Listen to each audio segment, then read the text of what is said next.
তাদেরকে রাজপথে নামতে হবে তাদের চিকিৎসার জন্য, তাদের সুযোগ সুবিধার জন্য। এটা আসলে খুবই লজ্জাস্কর ব্যাপার।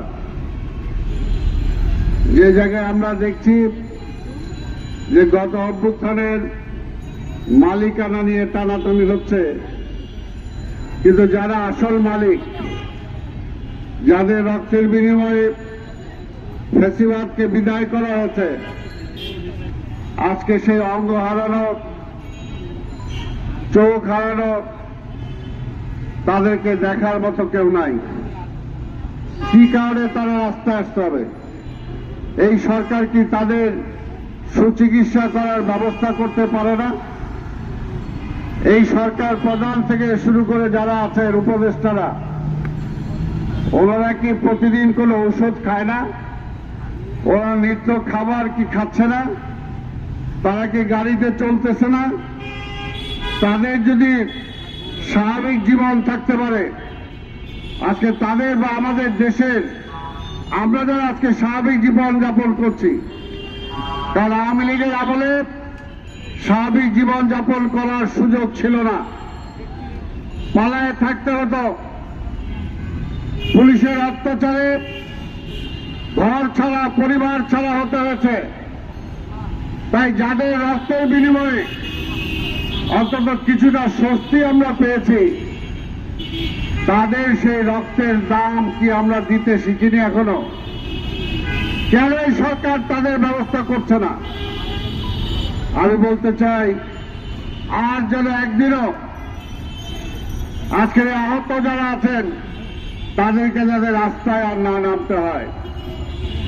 আপনাদের বেতনটা কি আপনারা প্রতি মাসে নেন? সরকারের জন্য যারা আজকে চাকরি করে তারা কষ্টে থাকবে, এর জন্য তাদের ভাতা বাড়াইছেন।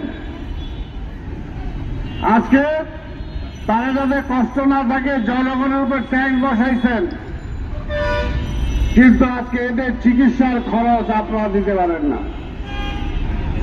এদের পরিবার পরিজনের ভরণ পোষণের খরচ আপনারা দিতে পারেন না। তাই বলতে চাই, কি করতেছেন আপনারা? হিসাব তো দিতে হবে। হিসাবের বাইরে কিন্তু কেউ নাই। 6 মাস কি করছেন হিসাবটা দেন। খালি এই করব, ওই করব, এই সময় হবে না, এত সময় দরকার, যে সময় পার করলেন এই সময় কি করছেন, কি করলেন আপনারা? একটাই ছিল, আজকে পরিষ্কার যেটা ছিল যে আপনারা একটা নির্বাচিত সরকারের কাছে গ্রহণযোগ্য নির্বাচনের মাধ্যমে, অংশগ্রহণমূলক নির্বাচনের মাধ্যমে একটা নির্বাচন উপহার দেবেন। এর আগে এই নির্বাচনকে গ্রহণযোগ্য করার জন্য যতটুকু সংস্কার করার সেই সংস্কারটা আপনারা করবেন। আরেকটা কাজ হল যে সরকারের প্রতিদিনের যে কাজ, সেই কাজটা আপনারা করবেন। এই 3টা কাজের মধ্যে কোন কাজটা আপনারা করতে পারছেন? প্রতিদিন তো আপনার জীবনের রুটিন পাল্টায় নাই, কিন্তু নাগরিক জীবনের যে কষ্ট, সেই কষ্ট তো দূর করতে পারেন নাই। পাশাপাশি বলতে চাই, বিনা বিচারে মানুষ মারা যায়, কিন্তু যারা গণহত্যা করেছে এই দেশে, মানুষের সম্পদ লুট করেছে, ব্যাংক লুট করেছে,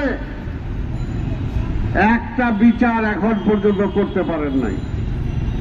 6 মাস লাগে না একটা বিচার করতে।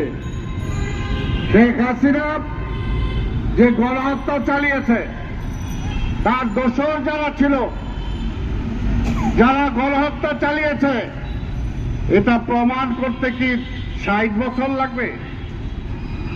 প্রমাণ তো দূরের কথা, এখন পর্যন্ত সেই কোর্টের মামলাই আপনারা পরিষ্কারভাবে শুরু করতে পারেন নাই। তাহলে কি করতেছেন আপনারা? পাশাপাশি আজকে সেই হাসিনার দোসররা আবার বাংলাদেশের ক্ষমতায় ফিরে আসার স্বপ্ন দেখছে।